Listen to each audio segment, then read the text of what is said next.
ஆபத்தான கிரக யோகம் தான் சனி குரு கிரக யோகம். பெரிய யுத்தமே உண்டாகும். உலகத்துக்கு ஒரு பெரிய பேரழிவு, உலகத்துக்குன்னா டோட்டலா இல்லை, பல இடங்களிலேயும் ஒரு பெரிய பேரழிவு உண்டாகும். அது பாருங்கோ எப்படியெல்லாம் அக்னியினாலே, வாயுவினாலே, ஜலத்தினாலே, நிலத்தினாலே.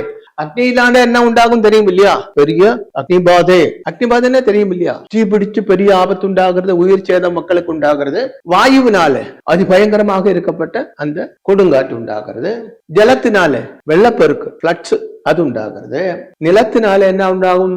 நிலநடுக்கம் உண்டாகும். ஆகாசத்தினாலே உண்டாகும் இடிமின்னல். இப்படி இயற்கை பேரழிவுகள் உண்டாகும். யுத்தம் உண்டாகும். சொட்டு நோய் அப்படின்னா மகாவியாதி, இவையெல்லாம் உண்டாகும். இதெல்லாமே மனுஷனோட நிம்மதியை கெடுக்கிறது மட்டுமல்ல, சொத்துக்கும் உயிருக்கும் சேதம் வருத்தக்கூடிய கிரக நிலைதான்.